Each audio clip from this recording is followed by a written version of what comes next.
Buenas tardes con todas, con todos, con todas los y les presentes. Empezaremos en unos pocos minutos. Nos acompañará el compañero Rodolfo para hacer la presentación del orden del día. A las 5 de la tarde en punto iniciaremos la presentación. Muchísimas gracias por su puntualidad.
Muy buenas tardes con todas y con todos. Parece que el compañero Rodolfo tiene un pequeño problema técnico, entonces yo daré paso a la presentación.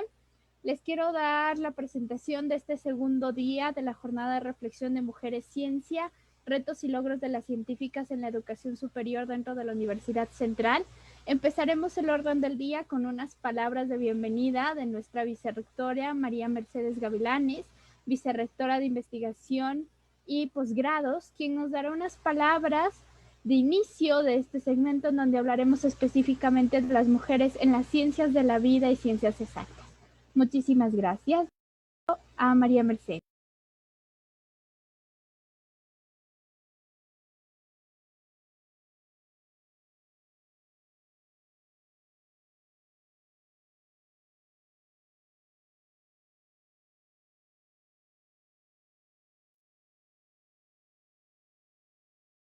Buenos días con todos y todas. Gracias, Cristian, por la invitación. El brote de la pandemia de COVID ha demostrado el papel fundamental de las investigadoras en las diferentes etapas de lucha contra el virus, desde el avance del conocimiento sobre el virus hasta el desarrollo de técnicas de prueba y finalmente la creación de vacunas contra el virus. Las mujeres han tenido un puesto primordial. Por ejemplo, Katalin Karikó, una bioquímica húngara, fue quien desarrolló la tecnología del mRNA, del RNA mensajero, que se está empleando actualmente en las vacunas de Pfizer y Moderna, que son las dos que están aprobadas eh, para el control de la pandemia. Esta no fue una casualidad, sino el resultado de décadas de trabajo y una acumulación de negativas para ella y su equipo por adelantarse a la ciencia del momento. Creo que es interesante saber que esta propuesta la presentaron hace más de 30 años y recién ahora la estamos aplicando. Paralelamente, la pandemia de la COVID ha mostrado tener un impacto negativo significativo en las mujeres científicas, sobre todo aquellas que están iniciando sus carreras, lo que ha contribuido así a ampliar la brecha de género que ya existe en la ciencia y ha revelado las disparidades de género en el sistema científico y social que tienen que ser abordados desde nuevas políticas, desde iniciativas y desde mecanismos para apoyar a las mujeres y las niñas en la ciencia, no solo a su incorporación, sino a su permanencia. La ciencia y la igualdad de género son fundamentales para el logro de los objetivos de desarrollo acordados internacionalmente e incluidos en la Agenda 2030 para el Desarrollo Sostenible. Durante los últimos 15 años, la comunidad científica ha hecho un gran esfuerzo para inspirar e involucrar a mujeres y niñas en los campos de la ciencia, tecnología, ingeniería y matemáticas. Sin embargo, todavía continúan siendo excluidas de participar plenamente en este fascinante mundo de la ciencia. De acuerdo a los datos de la UNESCO en el 2016, menos del 30% de investigadoras a nivel mundial, de investigadores a nivel mundial son mujeres. Solo alrededor del 30% de las estudiantes universitarias seleccionan campos relacionados con ciencias, tecnologías, ingeniería y matemáticas en educación superior. A nivel mundial, la matrícula de mujeres es particularmente baja en áreas como las tecnologías, las ciencias naturales, las matemáticas, la estadística, la ingeniería, la manufactura, la construcción, con unos rangos que oscilan entre el 3 y el 8%. Y la tendencia mundial es muchísimo más baja si solo hacemos el análisis a nivel de países en desarrollo, como es el caso del Ecuador. Con el fin de lograr el acceso pleno y equitativo a la ciencia y la participación de las mujeres y las niñas y lograr aún más la igualdad de género que todos deseamos, la Asamblea General de las Naciones Unidas aprobó la resolución de declaración del 11 de febrero como el Día Internacional de la Mujer y la Niña en la Ciencia. Y es en este contexto que desde la universidad, los vicerrectorados y el Instituto de Investigación de Género y Derechos de INIGET crean este espacio de debate, vaya nomás. de acercamiento, de compartir experiencias. Anda, toma agua, sucio. Puerco, qué bestia, pero podrido. Silencien los micrófonos. Les recuerdo por favor a todos que deben tener los audios desactivados únicamente. Por favor, muchísimas gracias. Prosigo con la presentación de la vicerrectora.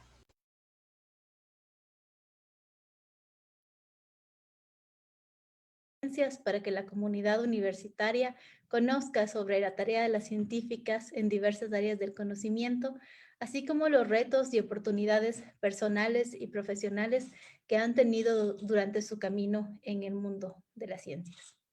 Personalmente, ha sido de las decisiones más orgánicas y acertadas que he tomado en la vida, lo que no quiere decir que ha sido fácil, pero seguro que sí ha valido la pena. El estar inmersa en el mundo de las ciencias, particularmente en el mundo de las ciencias biológicas, me ha dado la oportunidad de conocer lugares, culturas, pero sobre todo personas que han marcado mi vida no solo profesionalmente, sino que han pasado a formar parte de mi familia. Les invito entonces a todos y todas quienes están aquí y sobre todo a todos y todas quienes tengan esta curiosidad innata que nos caracteriza a todos como científicos, a arriesgarse, a trabajar duro y sobre todo a disfrutar de este fascinante mundo que tiene muchísimos retos, muchísimas dificultades, pero lo que más tiene es experiencias a ser ganadas. Muchas gracias. Con estas palabras de nuestra vicerrectora vamos a dar paso a la presentación y a la moderación del día de hoy en este segundo día.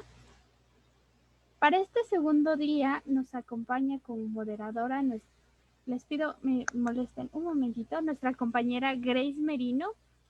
Grace, creo que sí estás aquí conectada, listo, mucho gusto. Voy a hacer la presentación del perfil de Grace.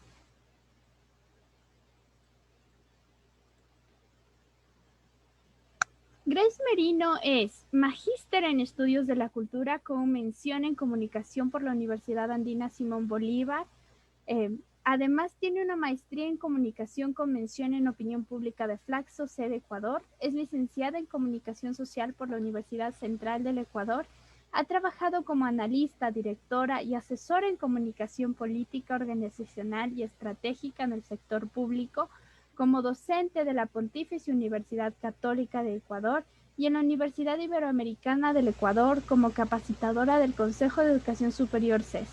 Actualmente es docente en la Universidad Central del Ecuador y sus líneas de investigación son comunicación, libertad de expresión, opinión pública, periodismo, comunicación, política, comunicación y género.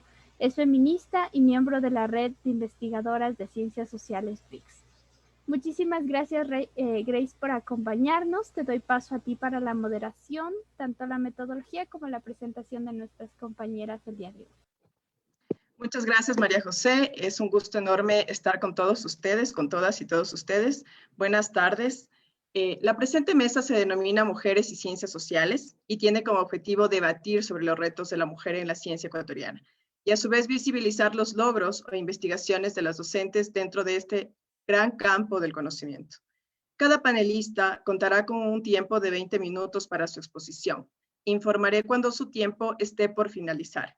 Las preguntas respectivas serán recogidas mediante el chat de Zoom y se abrirá el espacio de respuestas al finalizar las 4 ponencias.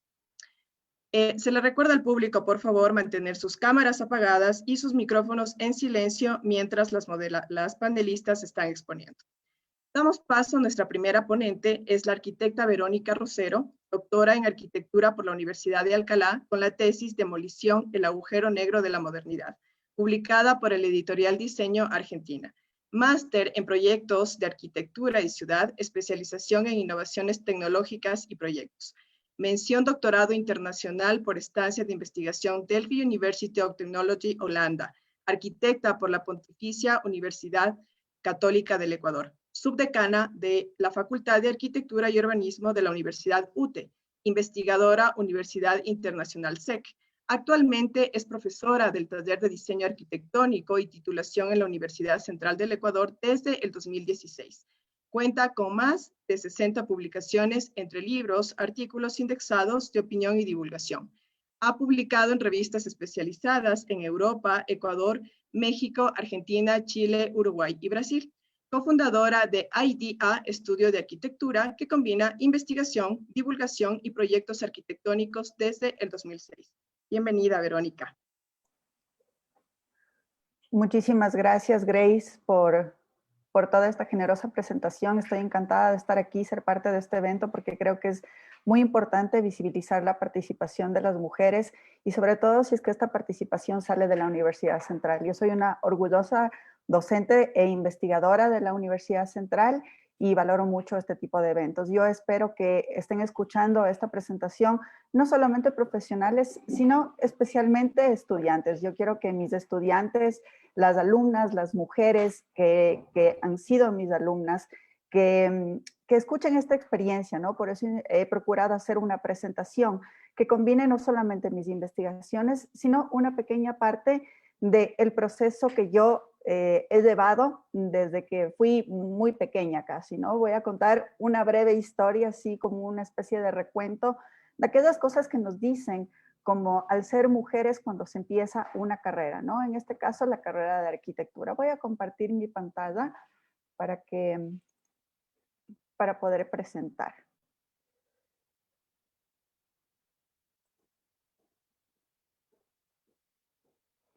Entonces, creo que el nombre de este panel es bastante acertado, ¿no? Hay retos y logros de las científicas en la educación superior. La arquitectura es una carrera compleja para ser mujer.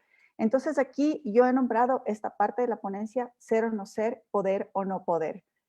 Cuando se es arquitecta, investigadora y mujer, hay una serie de exigencias, ¿no? Entonces, ser arquitecta exige saber un poquito de muchas cosas. Entonces, nosotros como profesionales abordamos el tema del habitar, es decir, hay una responsabilidad sobre el espacio que nosotros creamos, diseñamos, construimos para que una persona desarrolle sus actividades domésticas o sus actividades de la vida cotidiana según donde se desarrolle.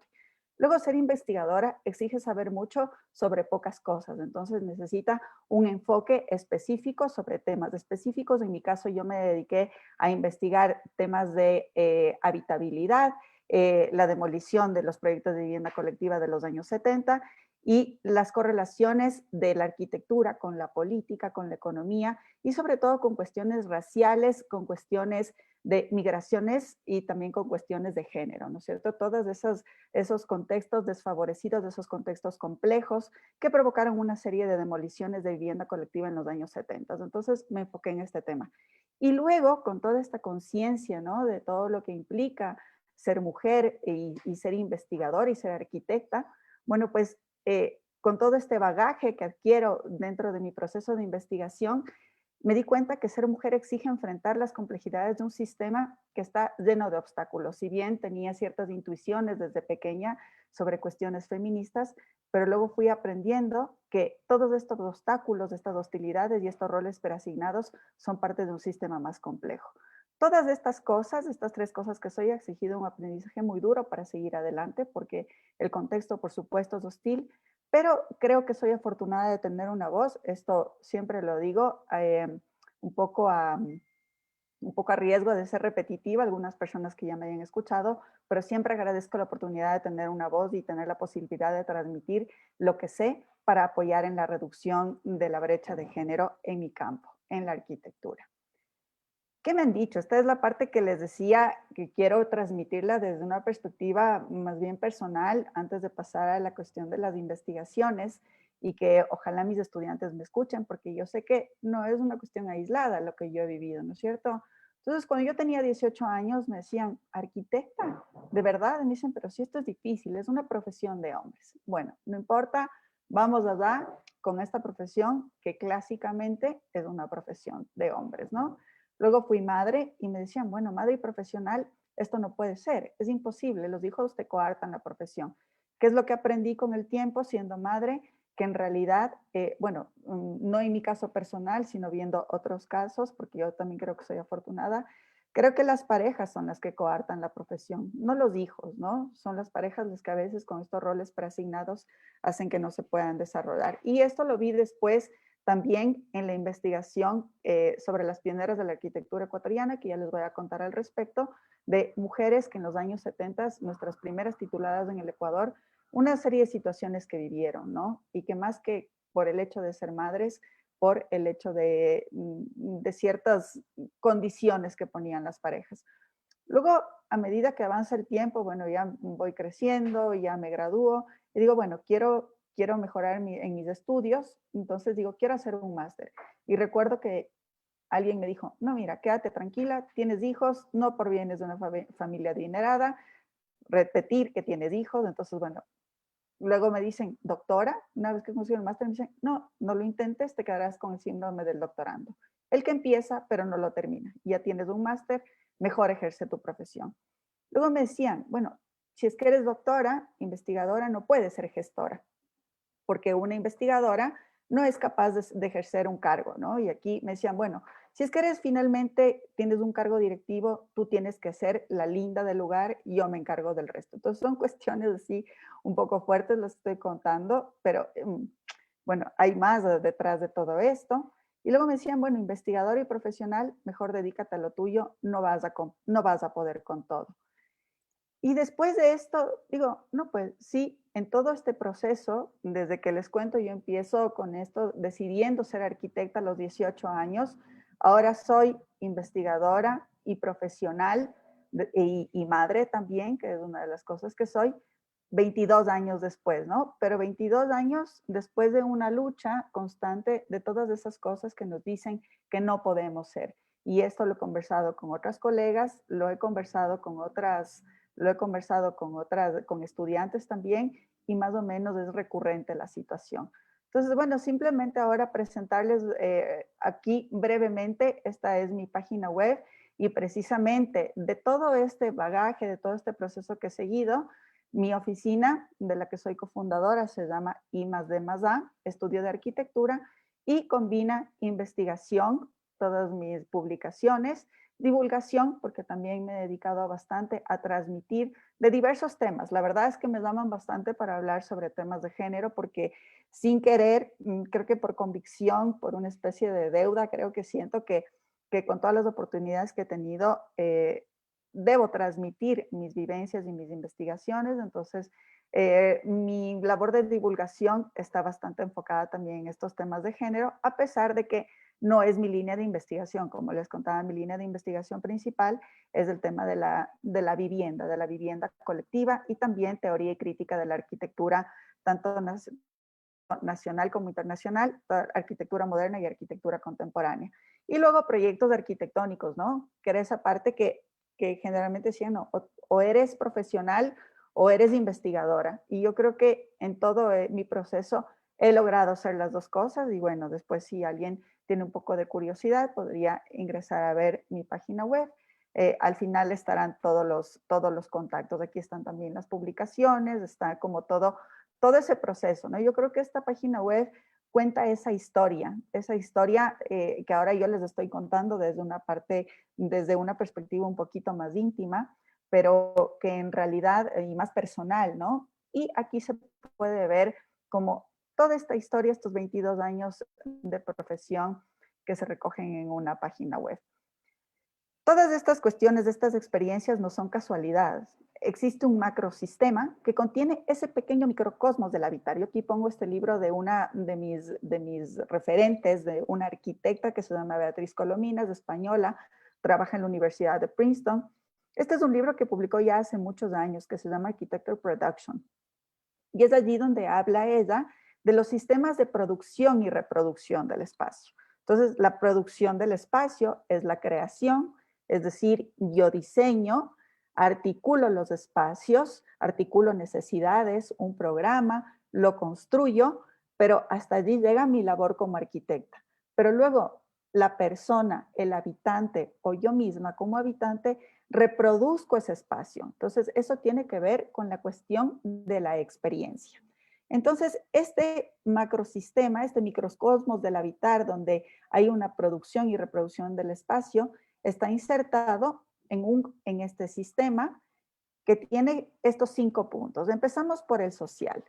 ¿Qué es lo que sucede? ¿En dónde se inserta esta arquitectura, estos espacios en donde reproducimos nuestra vida cotidiana, nuestra vida doméstica y nuestra vida laboral, también nuestra vida de disfrute, de ocio? Está desarrollado, está sentado o involucrado en una estructura de jerarquía y poder heteropatriarcal. Establece roles y estereotipos, por eso digo, estamos hablando del habitar, de este espacio donde desarrollamos nuestra vida cotidiana.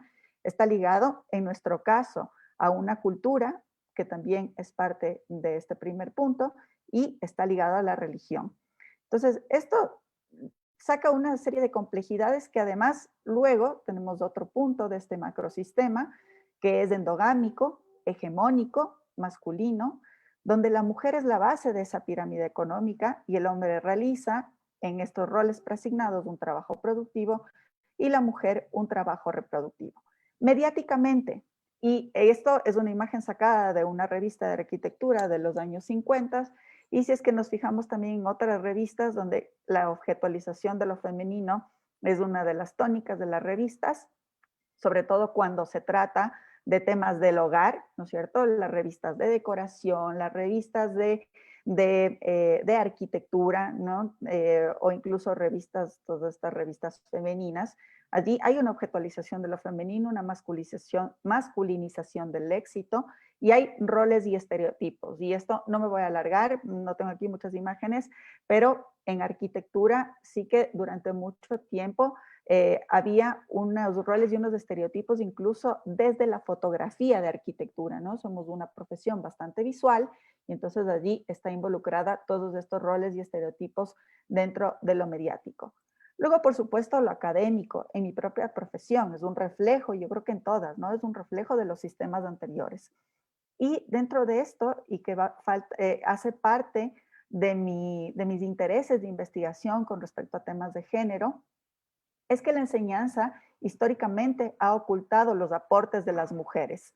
Luego ya les voy a comentar qué he hecho al respecto. Y luego el tema del sistema arquitectónico. ¿Cuál es el sistema de mi profesión? Está basado en la fama, está basado en lo tangible, que esto es bastante contraproducente para quienes nos dedicamos simultáneamente a la investigación. Es decir, que cuando no vemos algo que está construido, que se puede ver, que está fotografiado, probablemente el tema de bueno, no probablemente, sino que de seguro que el tema de la investigación pasa, y la teoría y la crítica pasa de alguna manera a un plano secundario, ¿no? Al ser este sistema bastante tangible, está sustentado, por supuesto, por los sistemas políticos, los sociales y las coyunturas globales.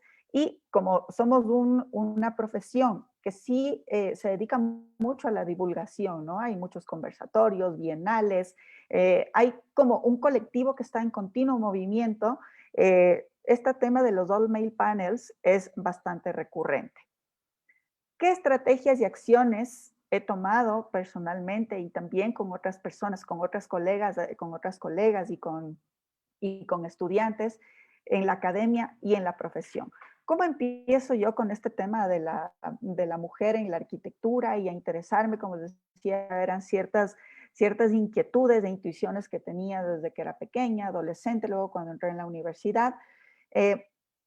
Me empiezo a involucrar cuando empecé a desarrollar mi doctorado con un colectivo que se llamaba Un Día Una Arquitecta, y que decide, esta era una iniciativa de unas arquitectas argentinas y españolas que empiezan a contactar con varias mujeres investigadoras alrededor del mundo para hacer esta página que se llama Un día una arquitecta, que recolecta biografías de mujeres destacadas en el campo de la arquitectura, visibilizando aquello que estaba invisible, ¿no? Siempre en nuestros libros de arquitectura, todos estos libros de cabecera, solamente aparecían los hombres.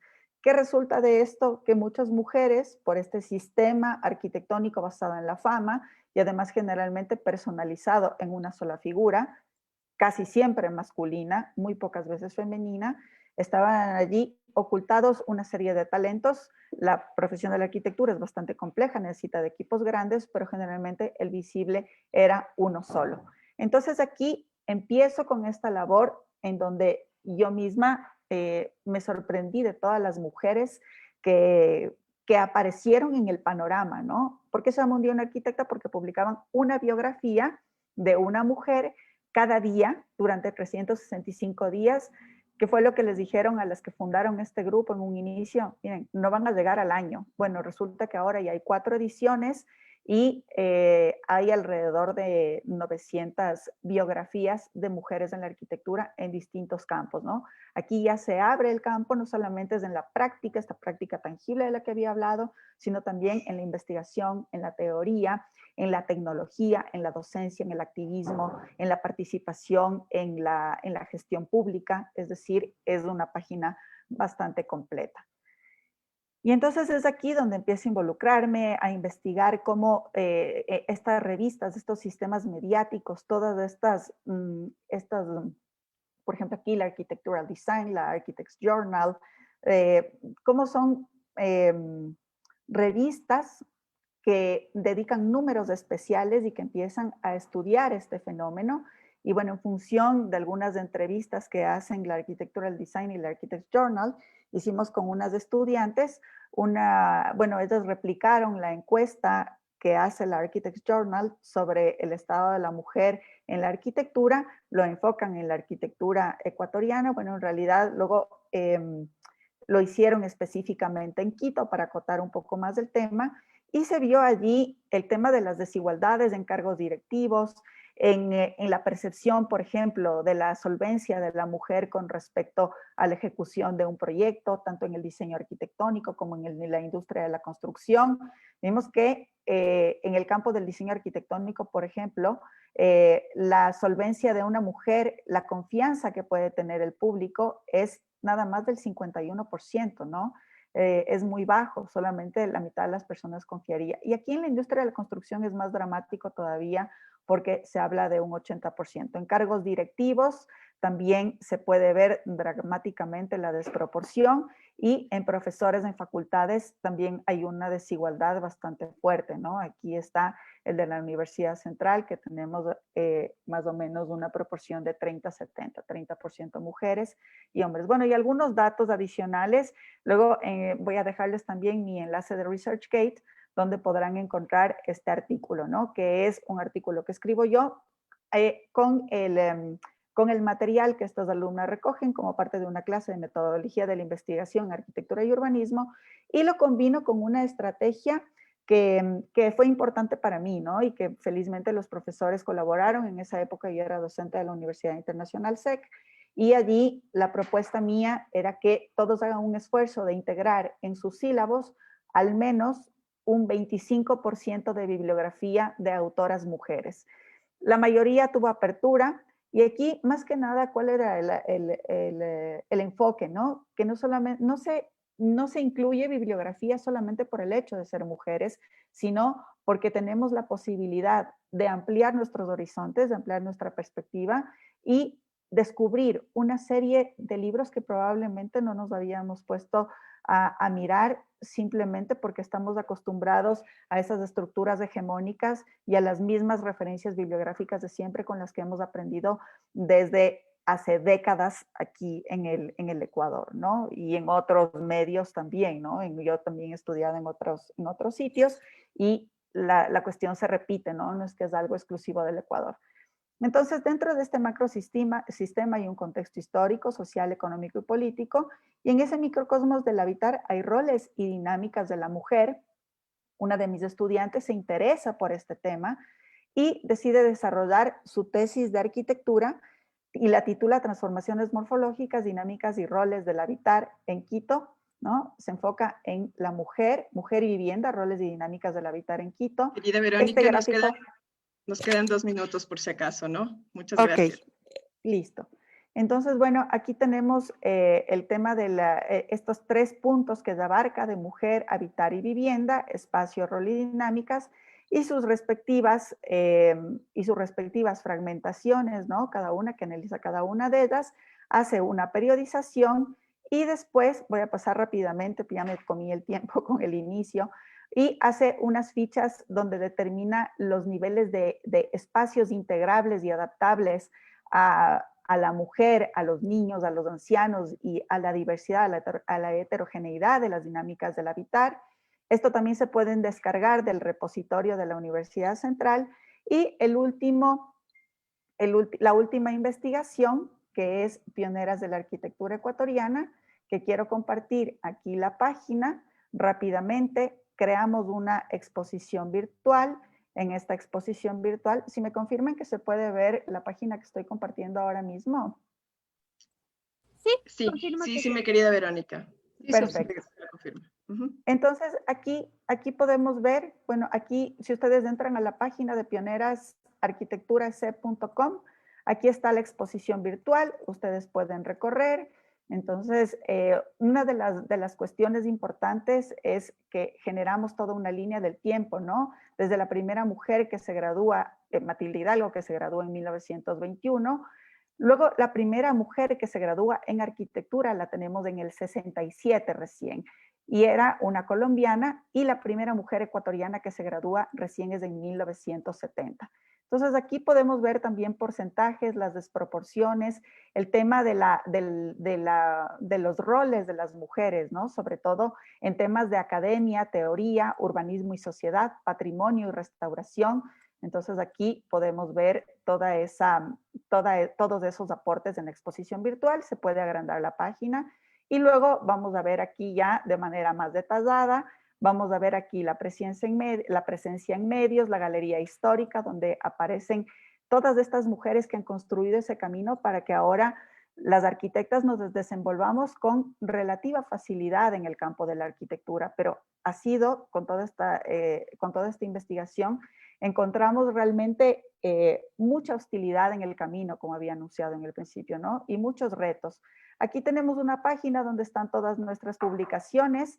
De estas, todas están publicadas, excepto Libro Pioneras de la Arquitectura Ecuatoriana, que es el cuarto producto de toda, o quinto, si es que tomamos en cuenta también la página web, el quinto producto de nuestra investigación, que está por salir finales de marzo. Entonces, vuelvo acá. Creo que voy a pasar directamente al final, como ya tengo mis minutos contados.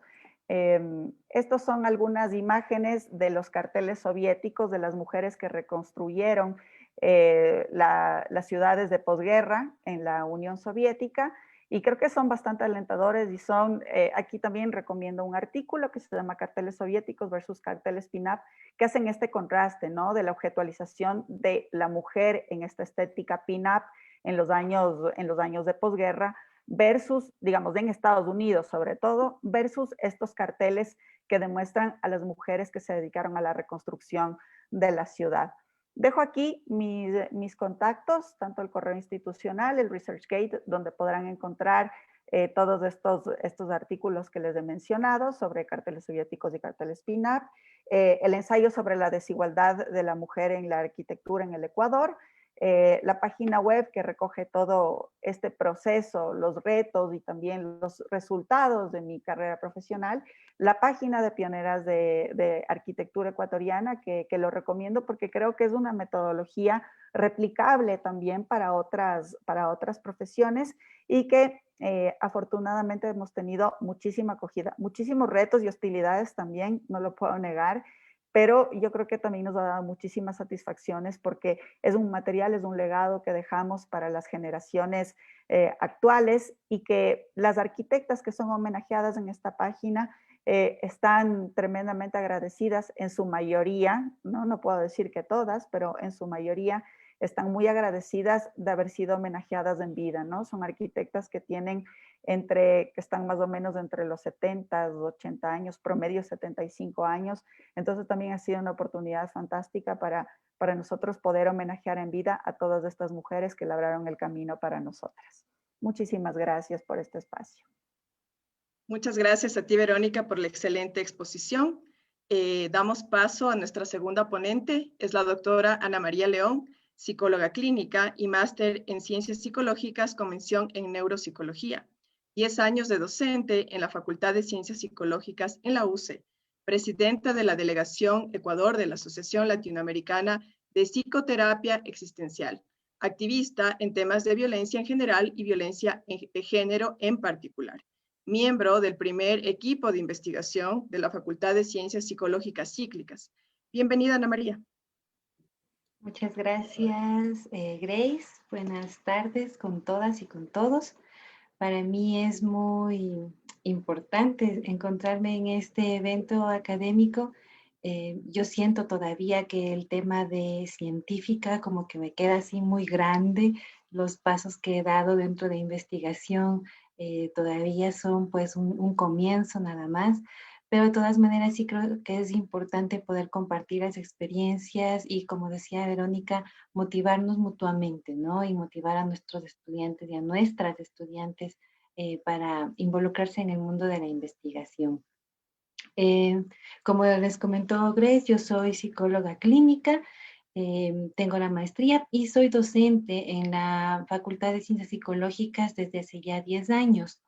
Esta experiencia en la docencia me ha marcado mucho porque amo mucho mi profesión como psicóloga, pero al momento de ejercer la docencia como que descubrí un espacio en donde me sentía muy cómoda, en donde siento que puedo hacer muchas cosas y principalmente donde creo que tenemos ese poder como profesoras de llegar a nuestros estudiantes, a nuestras estudiantes y un poco tocar esas vidas, ¿no? Dejar ahí elementos de pensamiento que las puedan movilizar y que puedan marcar caminos y rumbos dentro del desarrollo personal de cada uno de quienes se encuentran con nosotros en las aulas. Entonces, dentro de eso, la investigación que yo les quería compartir es una investigación que realicé junto con mis estudiantes. Voy a poner igual compartir pantalla.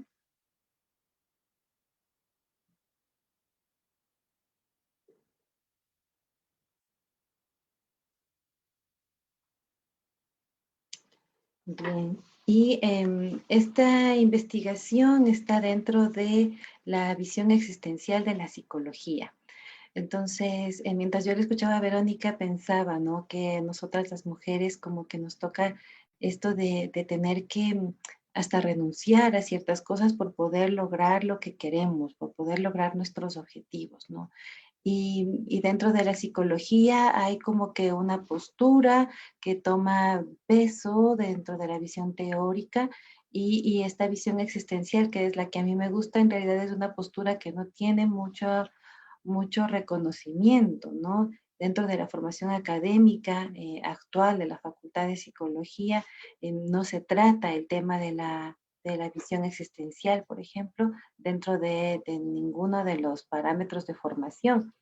Entonces soy yo quien introduce el tema, dentro de mis cátedras asignadas busco el espacio para comenzar a divulgar esta visión y también encuentro una movilización importante que es la que me lleva a hacer esta investigación sobre la filosofía de vida para psicólogos, ¿no? El ser siendo. Entonces, dentro de la visión existencial de la psicología tiene mucho peso el análisis desde la filosofía, ¿no? Que la filosofía es la madre de las ciencias, incluida la psicología. Y entonces ahí tenemos a Heidegger, por ejemplo, que nos habla sobre la construcción del ser a través del siendo.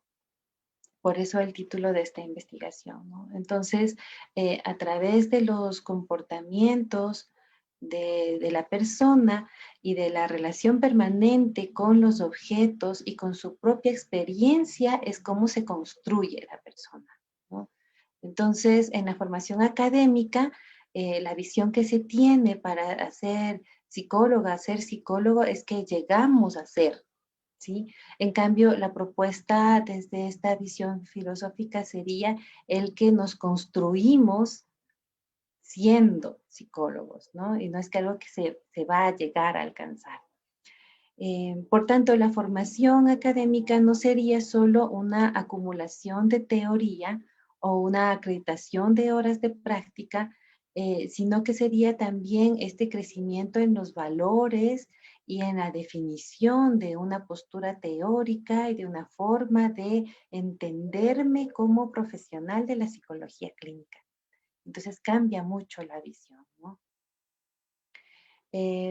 Debemos partir de algunos aspectos, por ejemplo, el que no todo profesional de la psicología va a ser terapeuta, va a trabajar en consulta.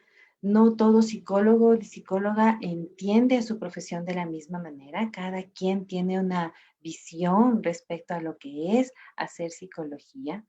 No toda psicóloga ni psicólogo entiende al ser humano tampoco de la misma manera. Cada persona, cada profesional podemos entender al ser humano desde una visión diferente, ¿sí? Pero en cambio lo que sí tenemos en común es que todo profesional de la psicología trabaja con seres humanos. Eso no nos va a mover, ¿sí? Cualquier trabajo que hagamos, sea en consulta, sea en comunidad, sea con familia, sea en grupos, siempre estamos trabajando con seres humanos. Entonces creo que esa es una responsabilidad importante que nos obliga a asumir algunos aspectos que desde esta visión son relevantes, ¿no?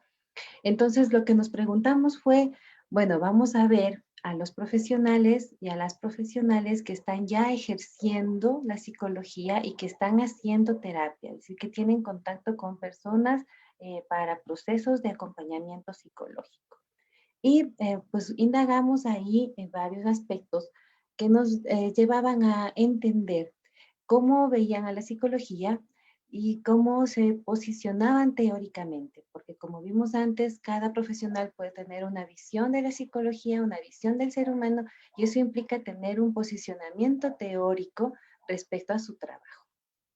Entonces, el primer resultado fue bastante alentador, ¿no? Porque encontramos que el 98% de las psicólogas y psicólogos entrevistados consideraban que es necesario tener una postura teórica definida, ¿sí? Para hacer su trabajo.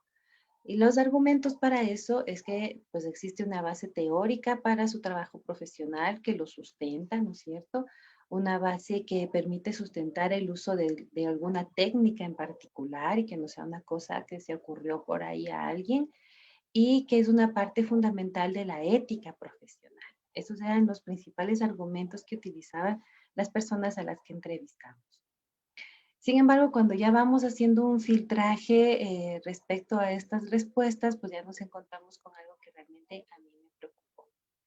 Entonces, ya el 98% nos dice que sí, que es importante tener una postura teórica definida, pero cuando les preguntamos sobre su postura teórica definida, bueno, el 62% manifiesta que sí tiene una, el 33% nos dice en cambio que por lo menos son dos posturas las que tienen, y el 5% en cambio dice que toma de una, toma de otra, según la necesidad de su ejercicio con las personas. Entonces, ese fundamento fuerte del 98% que decía, este es un fundamento teórico para mi trabajo, luego ya se comienza a diluir cuando pedimos especificaciones respecto al posicionamiento teórico. Aún así, el 62% con un posicionamiento teórico, pues todavía era como representativo. Sin embargo, en el resto de investigación que hicimos, el 62% no existe una coherencia entre su postura teórica y su forma de contactarse con la persona y los objetivos de la terapia, ¿sí? Entonces, retomando, si decimos que el posicionamiento teórico es lo que fundamenta nuestro trabajo, eso implica que debe existir coherencia, ¿no? Entre lo que yo digo como teoría, el cómo yo me contacto con la persona y el cómo yo trabajo con esta persona. Y sin embargo, en este 62% no encontramos esa coherencia. Entonces, eso me llevó a mí a pensar que existe una desconexión entre el ser y su accionar. ¿Sí? Según Heidegger, que el autor que estamos citando, el ser no está limitado al momento presente. ¿Sí? La existencia es la conjunción que surge de la proyección desde el pasado hacia el futuro, en esa dinámica de construir planes y de tratar de cumplirlos. Por eso esto del siendo, ¿no? Porque no es una cosa que se declara, sino que es una cosa que se hace, una cosa que se vive. La construcción del ser psicólogo, entonces, implica que tener un posicionamiento teórico no es una meta, ¿sí? Y dentro de nuestra formación profesional no tenemos esa visión, ¿no? Es una construcción más bien el tener un posicionamiento teórico que me va definiendo como profesional de la psicología y que me define también como persona dentro de esta profesión. Entonces, debería implicar una construcción pausada, meditada, crítica y permanente, ¿no?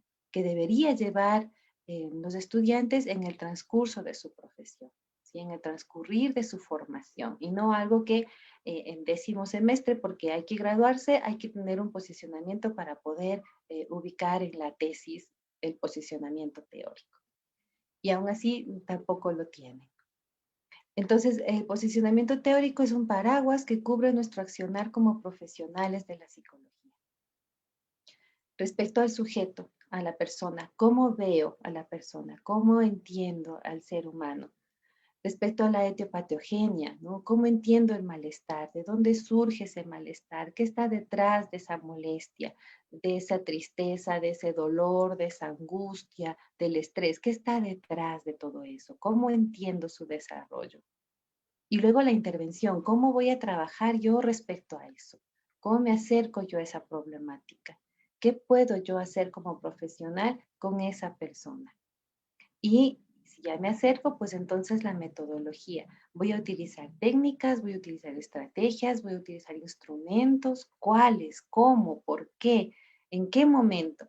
Entonces el posicionamiento teórico nos da fortaleza, y eso me refería antes con la coherencia, para todo esto, ¿no? Para que nuestro acercamiento como profesionales de la psicología clínica no sea solamente como que partiendo de la buena voluntad, o como decían otros profesionales al ser entrevistados, tomando un poco de aquí y un poco de allá, porque al final, pues todo sirve cuando nos reunimos con una persona para trabajar.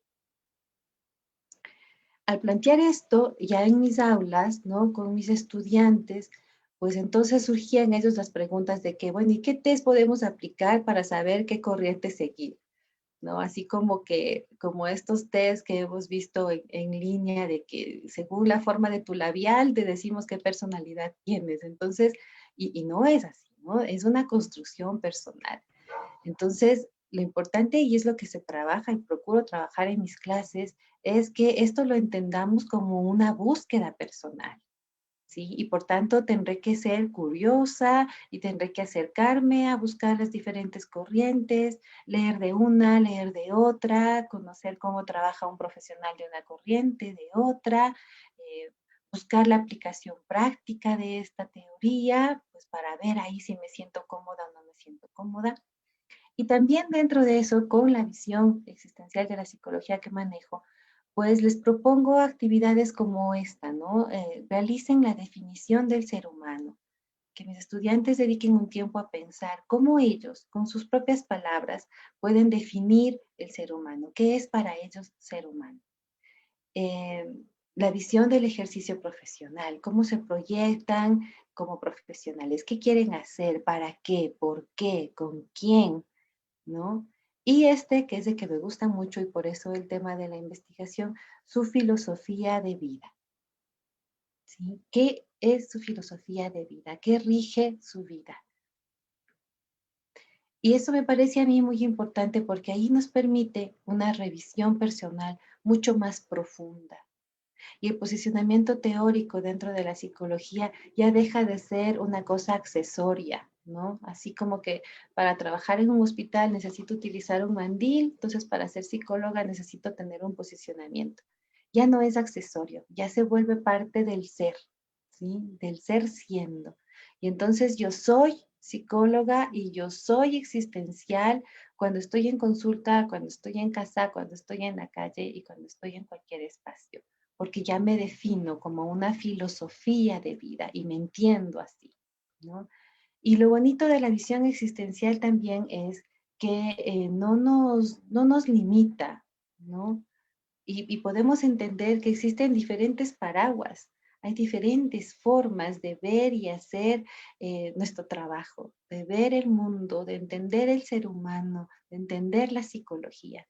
Y ningún paraguas es mejor que otro, solamente que este paraguas es mío y me siento cómoda con él y me siento segura en él. Y el otro paraguas será cómodo para alguien más, ¿sí? Y de esa manera, pues he procurado el poder dejar en mis estudiantes esta idea, ¿no? De pasar de lo accesorio, ¿sí? A lo existencial, a lo ontológico, a esta visión profunda, ética, responsable de ser psicólogo y de ser psicóloga. Entonces es mucho más trascendente el hecho de tener un posicionamiento teórico porque ya se convierte también en un camino, ¿no? Que marca, que guía mi desenvolvimiento y que soporta también como base lo lo que hacemos. Entonces, un poco eso es de lo que trata mi investigación y acá.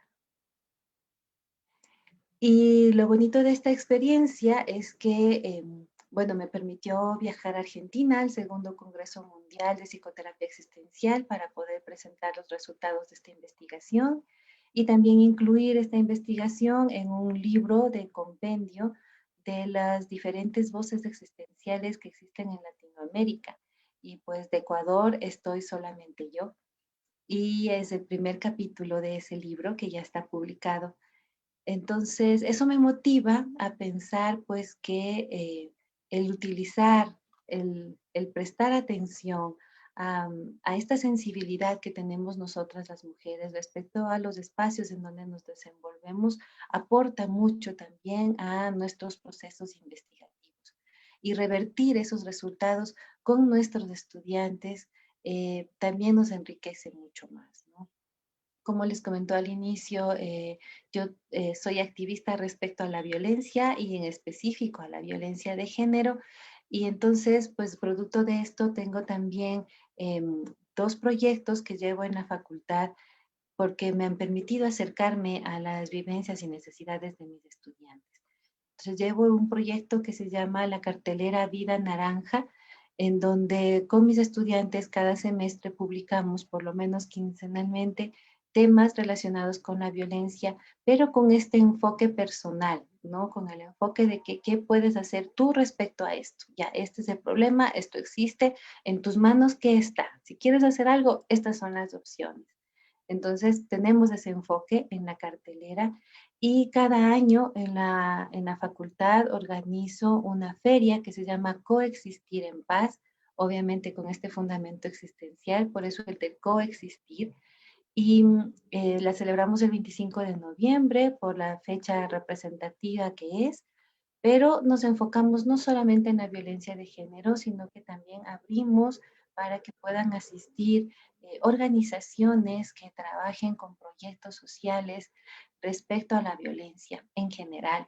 Entonces, tenemos organizaciones que trabajan con niños, con niñas, con adolescentes, con adultos, con la tercera edad, con animales, con el ambiente, con comunidades, desde el aspecto político, la comunidad LGBTIQ+, es decir, procuramos integrar todo esto, ¿no?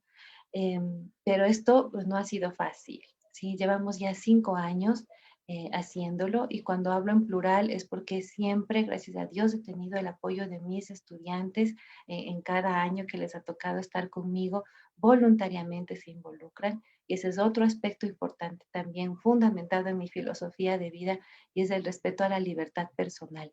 Entonces, yo bien, al ser docente, podría ofrecerles puntos extra por haberme apoyado, pero me baso en este principio de libertad y de compromiso personal, y así mis estudiantes también lo entienden y se involucran, ¿no? Y Anita, es querida, nos quedan 2 minutos.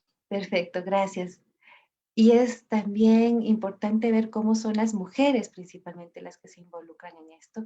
Mi convocatoria es siempre abierta, pero quienes se involucran son mujeres, y con eso hemos logrado sacar adelante estas ferias que nos permiten también acercarnos a los proyectos que están en marcha, a involucrarnos en esos proyectos, a poder ser voluntarias, voluntarios en los mismos, y también tener parámetros de referencia, ¿no? Si conocemos de alguien que vive violencia o que tiene una situación de riesgo, y saber a dónde referir, saber que hay alguien que sí está haciendo algo.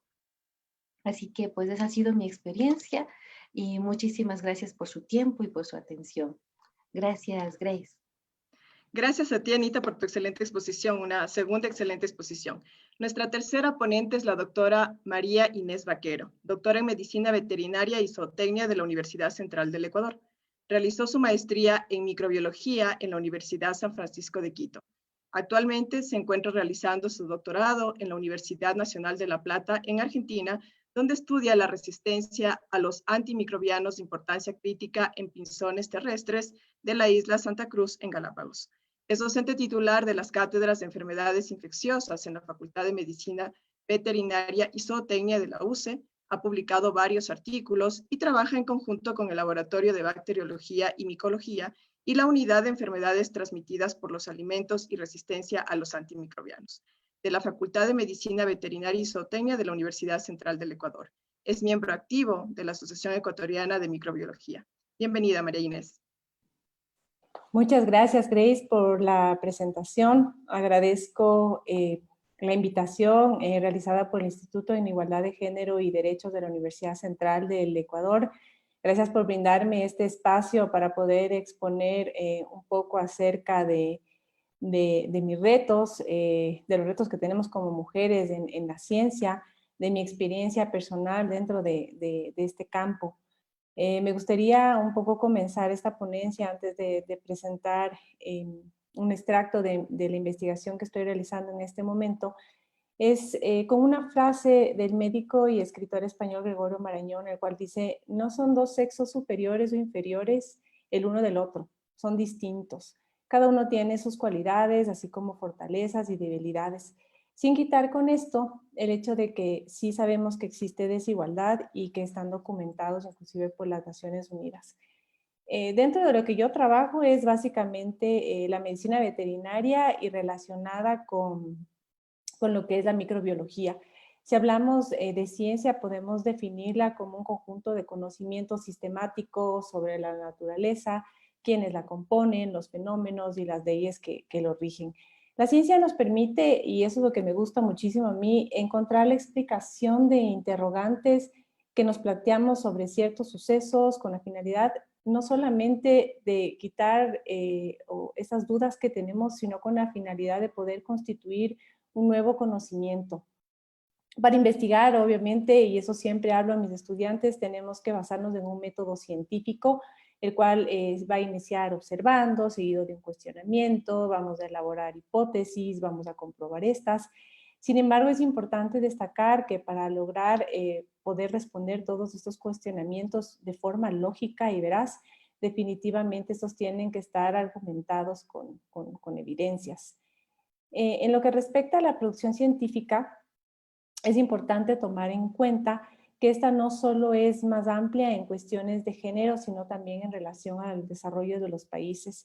Entonces aquí sí me gustaría decir un poquito, la vicerrectora María Mercedes ya nos habló acerca de que por lo menos el 27% de las publicaciones de investigación han sido escritas por mujeres durante los últimos 60 años, y estos datos se deberían posiblemente a que nosotras las mujeres tenemos responsabilidades de crianza en la familia, el hecho de tener hijos, o porque muchas veces simplemente tenemos menos recursos económicos a la disposición para investigar, entre otras razones, que cada una las tenemos, ¿no es cierto? Sin embargo, en lo que respecta básicamente a la producción científica, esta generalmente se encuentra más en países desarrollados. Entonces, si vemos, por ejemplo, la plataforma Simago, que es una plataforma de Internet que provee indicadores sobre la calidad y el impacto de las publicaciones en Scopus, vemos que la mayoría de publicaciones están, por ejemplo, en los Estados Unidos con aproximadamente 12 millones de publicaciones, seguido de China, Reino Unido, Alemania, Francia, entre otros. Ya cuando vamos a Latinoamérica, vemos que, por ejemplo, Brasil entra en el ranking 15 con 1 millón aproximadamente de publicaciones. Luego viene Argentina, un poco más de lejos, en el puesto 35 con alrededor de 225,000 publicaciones. Y el Ecuador llega en el ranking al puesto 79 con alrededor de 24,000 publicaciones.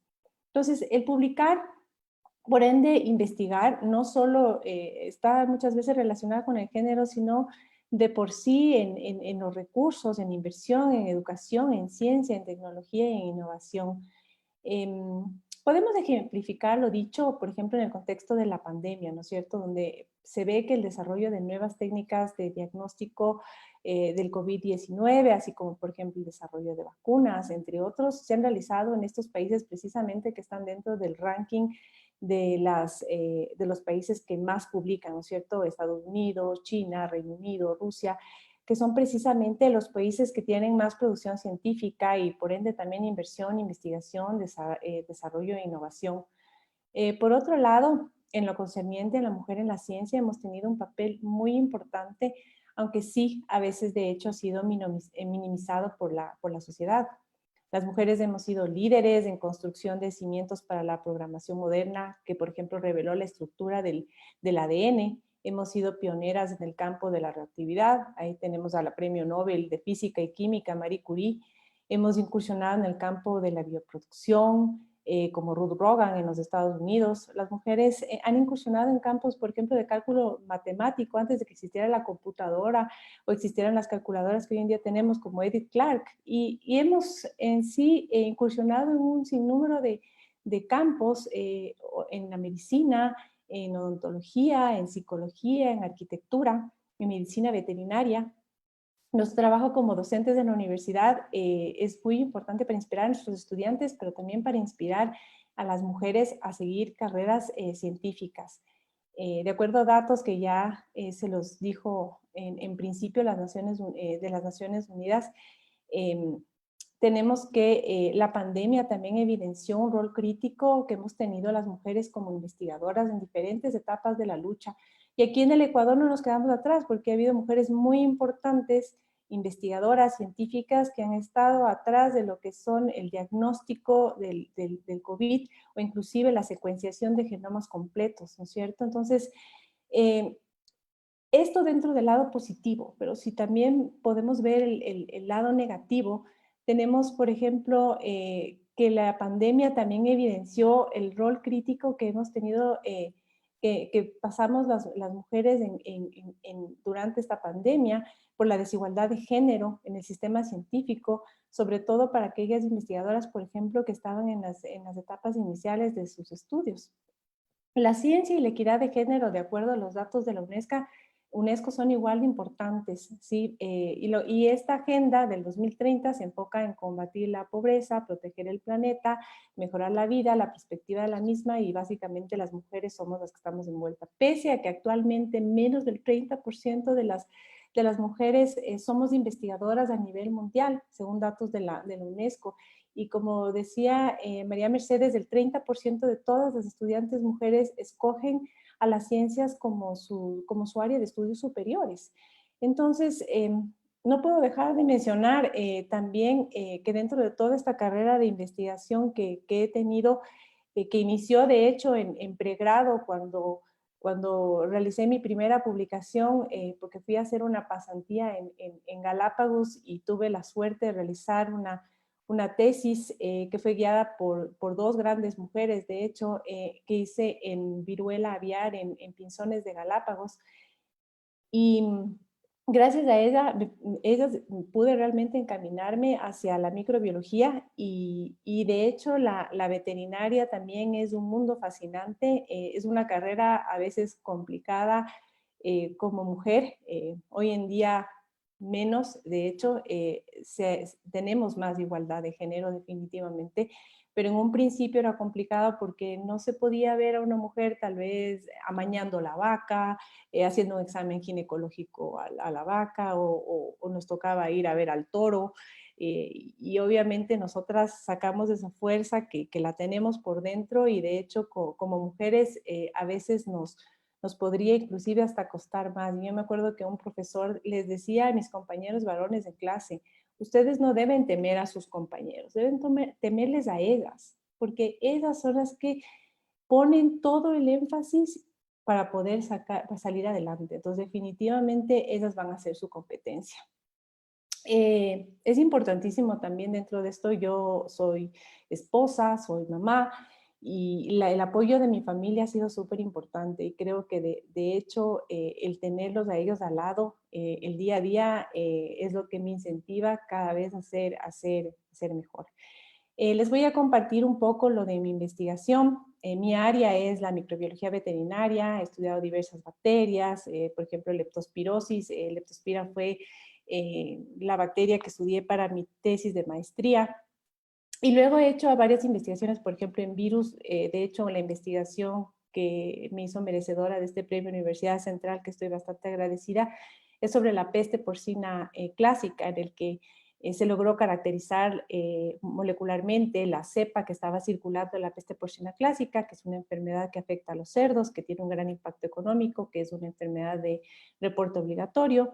Se caracterizó la cepa que circulaba del país y luego hicimos una confrontación con la cepa vacunal que estábamos utilizando para ver si es que había una eficacia o no de la vacuna. Y definitivamente dentro de todos los parámetros que tomamos en cuenta, un estudio bastante grande y bastante importante donde participaron muchas personas, logramos realmente evidenciar que la vacuna era efectiva.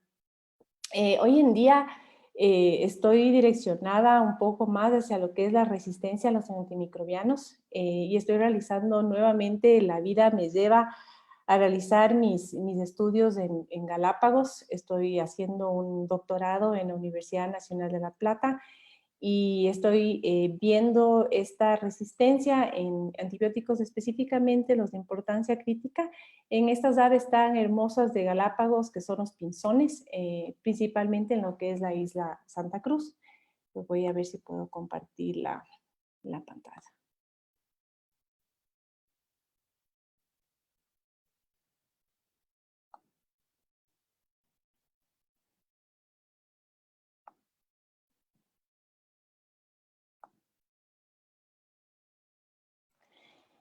Listo. Entonces, bueno, mi estudio de hoy en día, lo que estoy haciendo, mi investigación es un estudio en la resistencia a los antimicrobianos de importancia críticos aislados en la isla Santa Cruz en Galápagos. Entonces, básicamente lo que estoy haciendo en este momento es, tomamos tres zonas, una zona urbana, una zona agropecuaria y una área protegida de la isla Santa Cruz a fin de ver si es que la resistencia a antimicrobianos de los de importancia crítica, que son los que estamos viendo, tienen algún impacto antropogénico, si estamos viendo eso.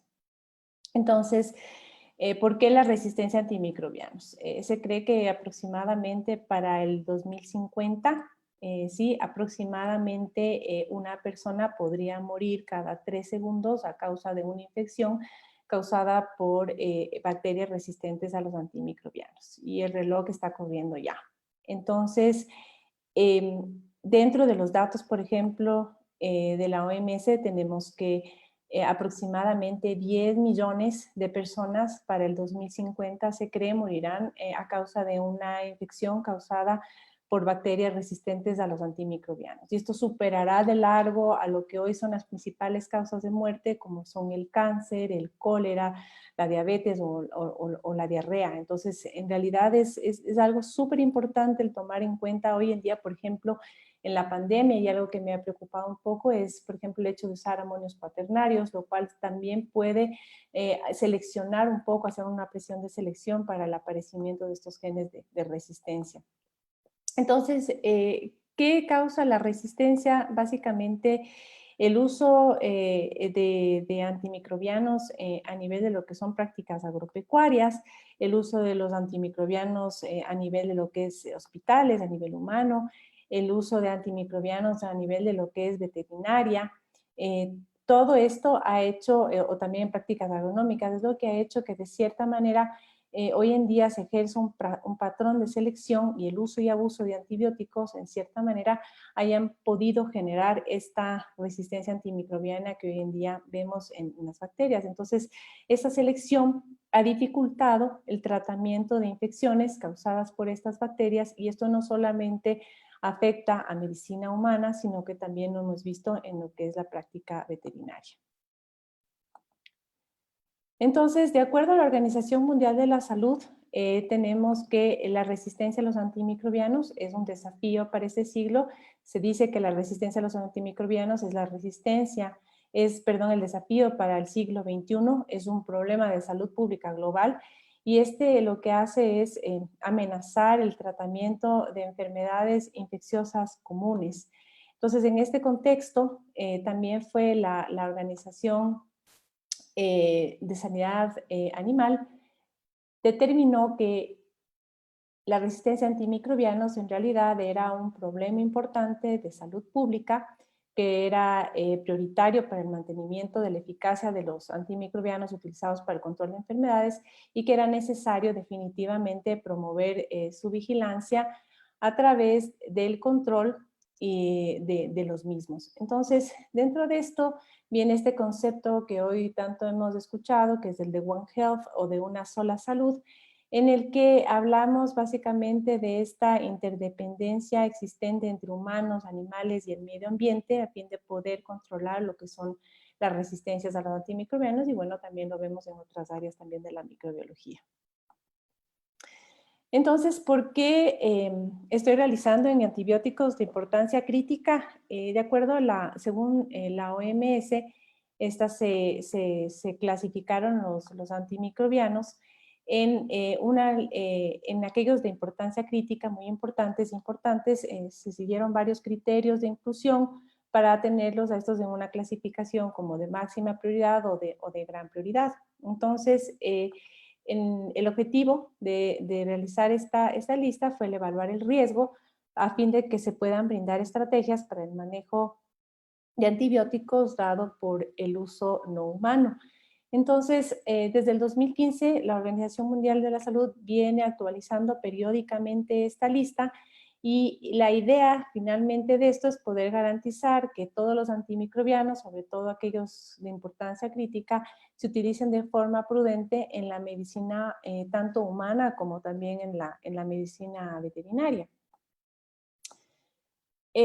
¿Cómo hago mi estudio? Entonces, yo lo que hago, bueno, necesito determinar la resistencia a los antimicrobianos. ¿Cómo lo hago? Entonces, lo primero es ver cuáles son las bacterias que son centinela, ¿no es cierto? Entonces, dentro de eso yo escogía 2 bacterias principales, una que representa las bacterias gram negativas, que es la Escherichia coli, que tanto hemos escuchado, y otro es el Enterococcus, que es una bacteria que representa a las gram positivas. Entonces, ¿a qué hace referencia estas bacterias centinela como tal? Hace referencia a bacterias que pueden ser potenciales reservorios de genes de resistencia a antimicrobianos, y que tienen además la capacidad de transferir horizontalmente estos genes hacia otras bacterias que podrían ser potencialmente patógenas, porque los genes de resistencia a antimicrobianos no solamente se encuentran en bacterias patógenas, normalmente las encontramos en bacterias que son parte de la microbiota normal. El problema es cuando estas pueden causar infección, ¿no es cierto?, y se transfieren y no podemos tratar con nada. Entonces, estas dos aislados, las 2 cepas bacterianas, son utilizadas para la determinación de perfiles de resistencia a los antimicrobianos, para poder realizar programas de vigilancia en términos generales. Y estos representan a los 2 grandes grupos, que claro, durante mi investigación me he encontrado con con algunas cosas, a veces no es blanco y negro, a veces es gris, y eso es lo bonito de la investigación y de la ciencia, porque nos lleva cada día a cuestionarnos y luego a encontrar soluciones, ¿sí? Entonces, algo que es importante es que estas bacterias, tanto Escherichia coli como Enterococcus, han sido bacterias que son utilizadas para determinar la presión selectiva en diferentes ecosistemas. Entonces, por muchos años se ha pensado que la presencia de cepas resistentes se debe a la presión selectiva que ha ejercido el uso en medicina humana, veterinaria y en las prácticas agronómicas que hablamos en un principio. Pero se han identificado cepas bacterianas que son resistentes a los antimicrobianos, que se han encontrado tanto en humanos como en animales silvestres que nunca antes habían tenido una exposición a antimicrobianos y que habitaban en áreas remotas. Entonces de ahí viene mi idea y digo, sí, quisiera hacer un estudio en Galápagos, que es un área remota, y quisiera determinar en tres zonas, ¿no es cierto? Estimada María Inés, tenemos 2 minutos, ¿no? Perfecto, gracias. Entonces, lo hice el estudio en aves silvestres. Estas aves silvestres son los pinzones, porque esos nos permiten determinar si hay contaminación en el ambiente y además son potenciales reservorios y dispersores de resistencia a los antimicrobianos.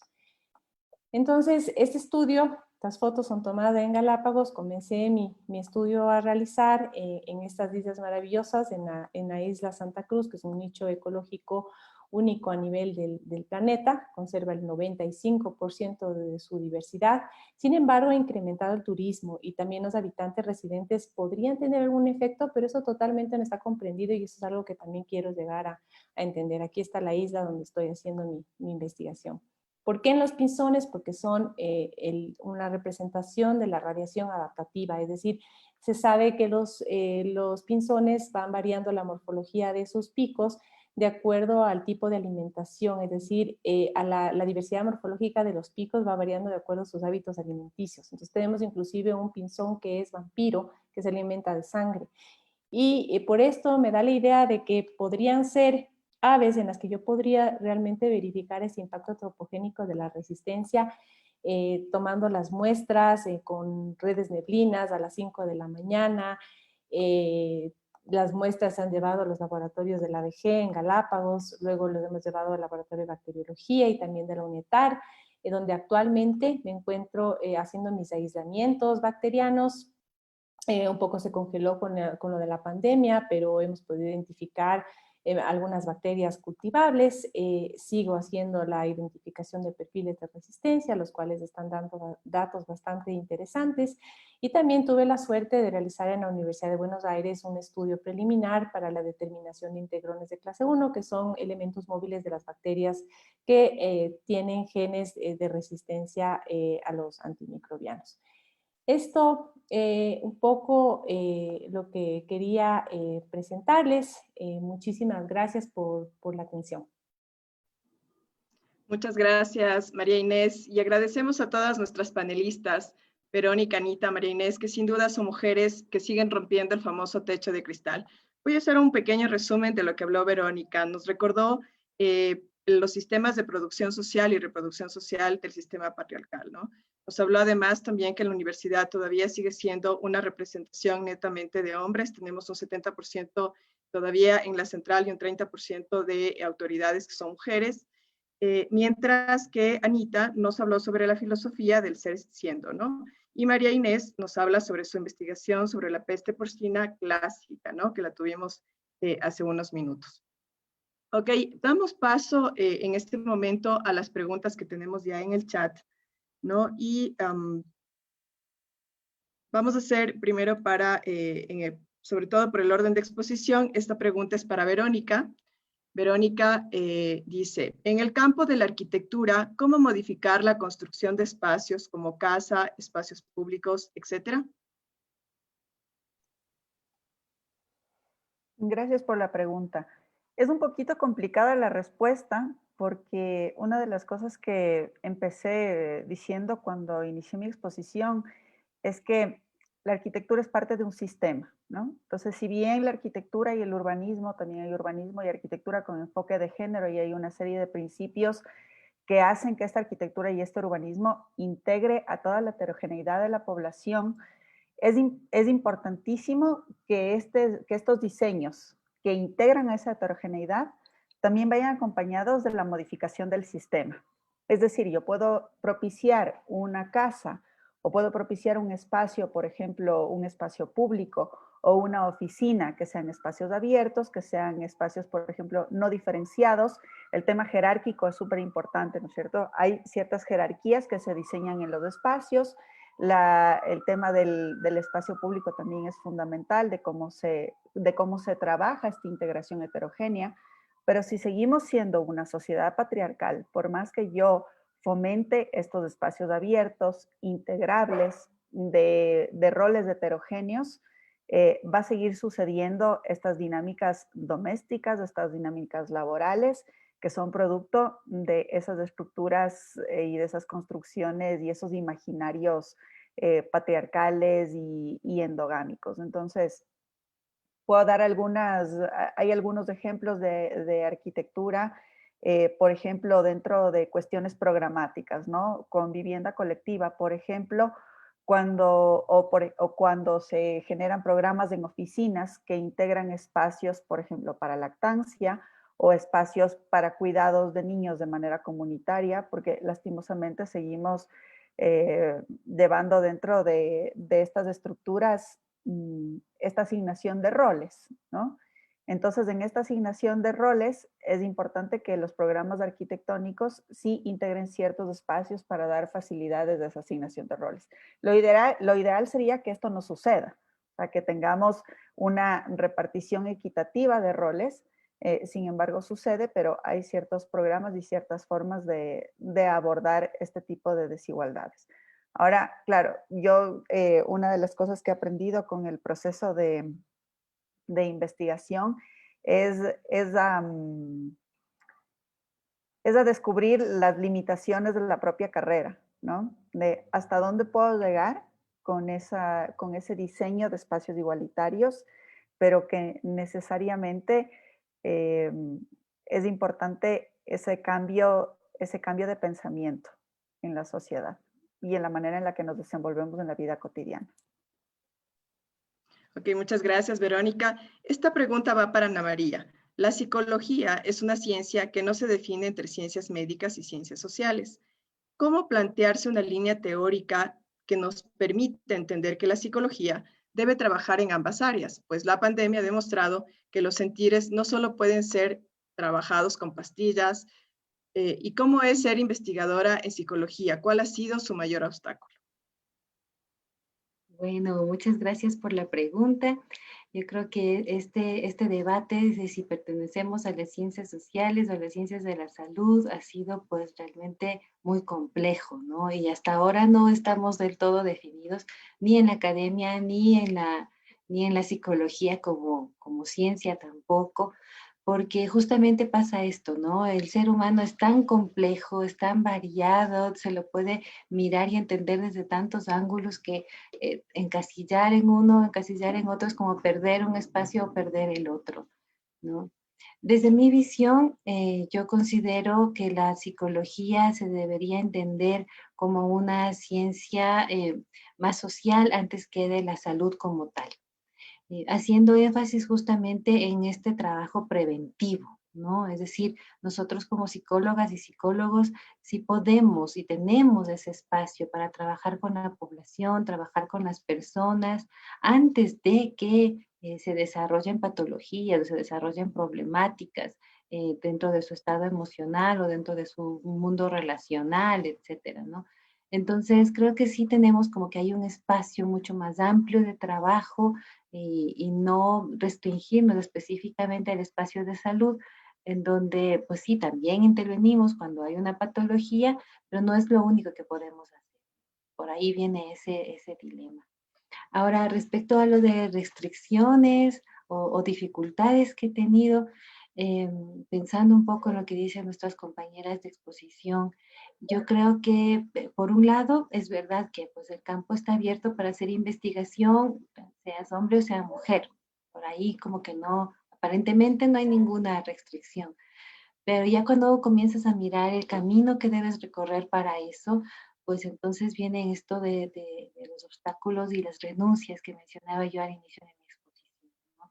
Y a veces renunciar a la familia o renunciar a los hijos, porque hay que dedicar tiempo a, que la investigación te demanda tiempo también, y si te apasionas te demanda mucho más tiempo todavía, implica esas renuncias, ¿no? Que a veces pues por mi parte yo las he hecho, ¿no? Entonces yo sí prefiero, por ejemplo, a mis hijas por sobre un proceso de investigación que esté realizando. O sea, sí le doy su tiempo, pero más tiempo les doy a mis hijas. Y eso obviamente retrasa los procesos, ¿no? Algo que yo sí, si me dedicara al 100% lo podría sacar, qué sé yo, en un año, pues con esto me demoraré un poco más y tomará mucho más tiempo.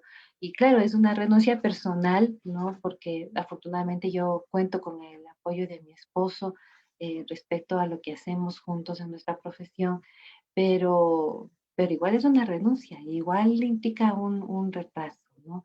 Y luego sí, también ya en la parte administrativa, sí te encuentras tú con dificultades respecto para que fluya el proyecto, para que lo sometan a más revisiones, como que más cuestionamientos, y cosas que igual aportan a que esto se retrase y que sea mucho más difícil el poder avanzar y el poder surgir. Entonces, como título o como política puede estar entendido como equitativo el acceso a la investigación, pero ya en la práctica sí nos encontramos las mujeres con ciertas dificultades que nos hacen retrasar o postergar esos logros. Muchas gracias. Gracias, Anita. Esta pregunta va dirigida para María Vaquero. En el contexto de la pandemia, donde la voz validada es masculina, ¿cómo colocar la voz de las mujeres, por ejemplo, para hablar como expertas cuando en el contexto de COVID-19 se empezó a inyectar medicamentos vacunos? ¿Cuál sería nuestro rol como veterinarias? Bueno, muchas gracias por la pregunta. En el contexto de la pandemia, ha habido mujeres muy importantes y relevantes que han trabajado, no siempre en la voz pública, pero sí por detrás, realizando investigación. Por ejemplo, yo les comentaba, yo tengo una amiga personal, de hecho, que realiza la secuenciación de genomas completos conjuntamente con un grupo de la Universidad de San Francisco de lo que es del COVID-19. Por otro lado, también tenemos a Linda Guamán, que también realizó la maestría en la Universidad San Francisco de Quito, a la cual la conozco también, y ella hizo un trabajo también muy importante dentro del municipio, que hoy en día hasta cierto punto se puede ver su nombre un poco complicado dentro de lo que es la política como tal, pero que de por sí han metido las manos dentro de toda esta pandemia para poder sacar adelante a todo un país, que en realidad nadie se lo esperaba, el mundo no se lo esperaba, y de repente llegó algo completamente, en realidad se puede decir como terrible para el mundo. En el caso de los veterinarios, hay muchos veterinarios que han dirigido las pandemias en muchos países, inclusive en Europa. Nosotros los veterinarios sabemos mucho de epidemiología, tenemos también conocimientos en salud pública. El hecho de utilizar medicamentos para veterinaria no es ético, no se debería hacer. Ese podría ser, por ejemplo, el caso de la ivermectina, que tal vez el que posiblemente estén hablando. La ivermectina se sabe que in vitro funciona contra el virus y eso es comprobado, pero in vivo todavía faltan ensayos clínicos. Entonces, definitivamente el rol del veterinario aquí es no propulsar a que se utilice esto, sino más bien propulsar a que la ética colabore para que nosotros, igual como veterinarios, apoyemos en la investigación y digamos, bueno, sí, si la ivermectina puede funcionar, entonces hagamos una investigación, hagamos un ensayo clínico, trabajemos conjuntamente con la parte humana. Y aquí viene este concepto que yo les decía de One Health, de una sola salud, que básicamente lo que hace es unir los esfuerzos de lo que es la salud humana con la Organización Mundial de la Salud, la OIE, que es la Organización Mundial de Sanidad Animal, y la FAO. Y yo creo que la parte ética es lo que debe primar siempre en nosotros también. Gracias. Ok, gracias, María. Les pido a las tres panelistas que dejen sus cámaras prendidas porque les comento que tengo 2 preguntas para cualquiera de ustedes que quiera responder. La primera dice así: ¿cómo leen el panorama de la mujer y la investigación en las ciencias en esta época de pandemia? Pues ha habido una reducción de cargas horarias y financiamiento. Cualquiera.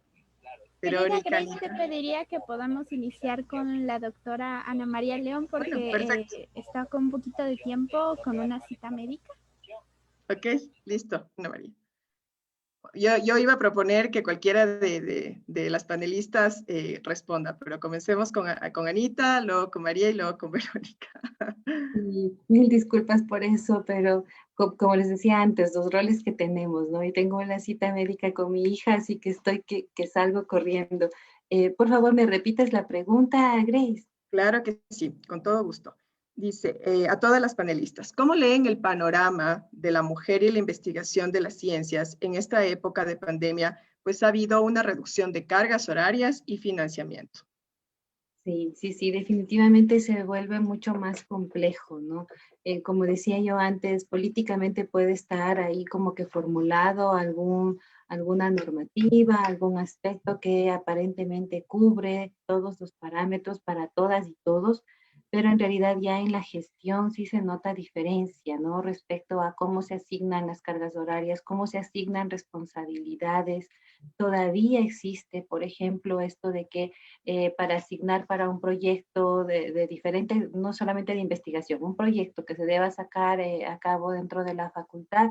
Si es hombre, pues tendrá mayor tiempo para poder cumplirlo y si es mujer tendrá menor tiempo porque es más hábil, porque ya conoce cualquier otro argumento, pero se le da menos tiempo para hacer ese trabajo. Entonces, definitivamente sí afecta, ¿no? Y ya sabemos que en investigación los recursos también es como que un aspecto complejo, ¿no? Mucho de investigación, al menos en nuestra área, ¿no? Hablo por lo que hemos hecho en psicología. Mucho de investigación se hace por el gusto de hacerlo, por la curiosidad científica que nos mueve y el rédito económico casi no se ve. Y encima que se disminuya las posibilidades de acceso, las posibilidades de por lo menos tener un tiempo disponible para eso dentro de nuestras responsabilidades académicas, pues realmente sí dificulta ese progreso que podamos tener dentro de la investigación. María Por Inés, favor, Grace, gracias. permíteme despedirme nada más. Ha sido un gusto, Verónica, María, estar con ustedes en este encuentro, escuchar de sus experiencias. Como dije al inicio, yo de científica todavía no me ubico, yo estoy recién comenzando en esta vida que me encanta. Así que gracias por compartir. Gracias, Grace, por estar aquí presente y al ING, pues también muchas gracias por tomarme en cuenta en este evento. Me tengo que retirar, les agradezco mucho. Gracias, Anita. Nos vemos. Continuemos contigo, María Inés, si quieres que te repita la pregunta. Sí, por favor.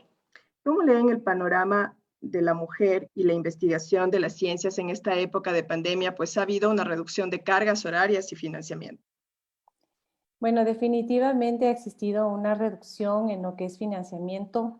Carga horaria creo que ha aumentado, no creo que ha disminuido en cierta forma. Yo creo que los horarios hoy en día son mucho más fuertes. Antes dábamos la clase, tal vez salíamos 4 o 5 de la tarde, hoy en día estamos 7, 8, 9 de la noche, 10 de la noche con los alumnos que nos están escribiendo o estamos en tutorías académicas. Yo personalmente, por ejemplo, estoy haciendo mi doctorado, estoy yendo a la universidad, al laboratorio, a trabajar toda la mañana y llego a la tarde y como mujer y como esposa, como madre, tengo que llegar igual apuradísima a la casa, hacer todas las cosas, cocinar, preparar clases, dar clases y estar luego con mi hijo. Creo que definitivamente la pandemia nos puso en una crisis económica muy importante a nivel, en contexto del país, bueno, a nivel mundial, de hecho. La investigación se vio reducida muchísimo, pero en otras áreas sé que se invirtió y de cierta manera pudimos sacar o poder identificar lo que es en relación al COVID, ¿no? Porque en eso se invirtió más para poder ayudar a determinar nuevos fármacos, que lo están haciendo algunas universidades, poder hacer secuenciación de genomas, que también lo están haciendo otras. Entonces, si bien es cierto, se disminuyó la inversión en ciertas áreas, tal vez se aumentó en otras. Creo que hay que tomar en cuenta que la educación es primordial en todos los países. Un país que invierte en educación es un país que se puede desarrollar, es un país que puede innovar, es un país que puede hacer ciencia. Y un país que hace ciencia es un país que hoy en día podemos ver los países que más producen son los países que hoy en día están saliendo un poco más rápido de esta pandemia. Gracias. Gracias, María Inés. Verónica, igual, si quieres que te lean de nuevo la pregunta. Dice, ¿cómo le...? Ok. No, bueno, gracias. Gracias, Grace, está bien. Sí, yo creo que justo va en esta línea del tema de la reducción de carga y financiamiento. Yo creo que independientemente de ser mujer u hombre, en estas condiciones todos hemos recibido una reducción de carga, cobramos menos sueldo por más trabajo. Yo creo que eso ha pasado prácticamente en todo lado, ¿no? Luego, obviamente las mujeres en temas laborales estamos bastante más perjudicadas. Sí que hay una brecha de género, hay ese techo de cristal, también hay este término famoso del suelo pegajoso. Hay todas estas cuestiones de roles preasignados que hacen que estemos en una situación un poquito más compleja o bastante más compleja que los hombres. Pero eso es independientemente de la pandemia. Yo creo que hay instituciones, yo creo que esto más es una cuestión de política, de filosofía, de capacidad de gestión y de la inteligencia con la que las instituciones miran esta oportunidad, ¿no? Yo sé que la pandemia ha sido una cuestión bastante compleja a nivel mundial en muchísimas instancias, pero la investigación sí que se ha acelerado en estos últimos tiempos. Entonces, sobre todo las investigaciones médicas, pero también en otros ámbitos, ¿no? En las ciencias exactas, pero también en las ciencias humanas, porque es una cuestión transdisciplinar. Es ver todo este panorama desde una perspectiva más holística y las instituciones, las universidades que han visto esta oportunidad, no como el tema de la reducción de carga, sino que vamos a aprovechar, yo creo que las instituciones que funcionaban mal ahora funcionan peor, pero aquellas que lo han visto de manera inteligente están invirtiendo en investigación porque se han dado cuenta que esa es la salida.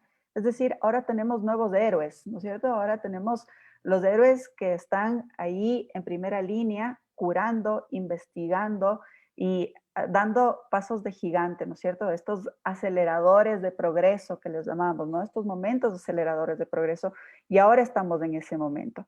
Entonces, yo creo que es la oportunidad para verlo de manera inteligente. Ahora, más que nunca debería invertirse en investigación y no solamente en temas médicos, que es el que nos interesa ahora, sino en otra diversidad de temas. Por ejemplo, igual, independientemente de la pandemia, y te digo por experiencia y lamentablemente por experiencia interna en la universidad, es que los temas de género siempre están castigados, ¿no? Lamentablemente siempre están castigados los estudios de género. Pero creo que ojalá sea esta la oportunidad para que nos demos cuenta que, bueno, probablemente hay ciertas cosas que sacrificar, lo entiendo. Todos hemos hecho sacrificios, hemos hecho recortes, hemos replanteado nuestra forma de vivir, nuestra forma de trabajar, nuestra forma de enseñar, pero algo que nos tenemos que replantear, y esto es para ir a más, para invertir mucho más, es en temas de investigación. Y yo espero que especialmente la Universidad Central, que es donde yo trabajo y donde todas nosotras trabajamos, lo vea desde esa perspectiva, ¿no? Desde esa perspectiva inteligente, que si es que queremos ser parte de esa aceleración, de este momento de aceleración, de progreso y de tecnología y de ciencia, y tenemos que invertir más en investigación. Gracias. Muchas gracias, Verónica. Vamos, tenemos dos preguntas más. Ahora sí se aumentó las preguntas y vamos primero con María Inés. Es igual para las dos panelistas. ¿Qué consejos nos dan a las mujeres que empiezan a dar sus primeros pasos en la investigación, como por ejemplo la escritura de los primeros artículos científicos? María Inés. Gracias por la pregunta. Sí, dentro de los consejos para para mujeres que recién inician, es sigan sus sueños, hagan lo que ustedes quieran hacer. Definitivamente yo creo que no tenemos que tratar de ponernos el menos límite posible. Tenemos que hacer, no sé si me esperan un ratito, esto justo de ser mamá. En este momento tengo a mi hijo golpeando la diciendo, mamá, si ya sales. Esa es una de las cosas, ¿no es cierto? Que a veces, justo creo que le llamó al papá y me ayudaron por ahí. Entonces, perdón. Entonces, yo lo que les incentivo siempre a mis alumnas es, cuando realizamos temas de investigación, es publiquemos, porque lo que no está publicado muchas veces no se sabe. Realicemos temas de investigación que les interesa, qué les gusta, qué área es lo que más, lo que quieren ver. Entonces, buscamos una investigación y la hacemos. Yo creo que las mujeres, igual que los hombres, tenemos que seguir nuestros sueños. Yo creo que el cielo es el límite, creo que podemos hacer, si nos proponemos cualquier cosa, creo, no sé si soy muy positiva, pero creo que en la vida me ha ido bien de esa manera, haciendo lo que me gusta, independientemente de, vas a seguirme de medicina veterinaria, eso no es una profesión para mujeres, en realidad lo he hecho. Mis padres siempre me estimularon a que haga lo que yo quería hacerlo, y en ese sentido creo que todos tienen que en realidad hacer lo que les guste y lo que quieren y seguir sus sueños. Gracias. Okay, muchas gracias, Marinés. Verónica, ¿qué consejos nos das a las mujeres que empiezan a dar sus primeros pasos en la investigación, como por ejemplo la escritura de los primeros artículos científicos? A ver, yo les podría contar desde mi experiencia personal cómo ha sido el proceso, un proceso que inicia con un poquito de ingenuidad. Yo empecé a escribir para una revista de arquitectura, una revista online de arquitectura. Bueno, en principio era en papel. Empezó la crisis en el 2008 en Europa y Estados Unidos, y muchas revistas de papel pasaron a páginas web, ¿no? También tenía mucho que ver con el tema de la revolución digital, y que también propició una crisis, ¿no? Una crisis económica súper dura en Estados Unidos y Europa, mientras aquí en Ecuador había una bonanza bestial por ese segundo boom petrolero. Entonces, yo creo que hay que practicar mucho, ¿no? Yo empecé practicando. De hecho, yo veo las cosas que publicaba, por ejemplo, hace 10 años y digo, qué horror, porque, porque tal vez empecé de manera así muy ingenua, ¿no? Y no eran artículos científicos, eran más bien artículos de opinión, artículos de divulgación. La arquitectura, por ejemplo, no es una carrera que se caracterice por formarnos en temas de escritura ni de investigación científica. Cuando yo empecé en investigación científica, creo que tenía muchísimos vacíos, pero los fui cubriendo poco a poco, yendo con pasos pequeñitos, ¿no? Incluso ahora, ¿cuál es una de las, claro, la divulgación científica? Una de las características de la ciencia, para cerrar ese ciclo de la ciencia, ¿no? Es la transmisión del conocimiento, la divulgación. Ahora tenemos un montón de oportunidades de divulgar a través de canales digitales. Entonces, por ejemplo, yo empecé con mi blog, empecé con artículos de divulgación, artículos de opinión, y ha sido como un escalar, pero con paciencia. Entonces, yo creo que a veces la gente se desespera, o tanto estudiantes como docentes se desesperan por publicar, ¿no? Y a mí probablemente me pasaba eso a un inicio, que te desesperas y que quieres publicar, y metes un artículo, te lo rechazan y tienes que volver, y a lo mejor al principio hasta te molesta que te llegue. A mí me molestaba que me llegue la revisión de pares con observaciones que sí me están destrozando, pero eso es un aprendizaje, ¿no? Y no te va a dejar de pasar eso, porque también te puede seguir sucediendo que envías un artículo, te lo devuelven, te lo cambian, te lo rechazan, y eso es un poco la vida del investigador y de la investigadora. Ir con pasos pequeños, entrenar poco a poco, no desesperarse por publicar. Y yo creo que ahora, con este tema de los rankings y de las puntuaciones y tal, ¿no? Para las universidades o para las recategorizaciones, a veces se prefiere cantidad a calidad.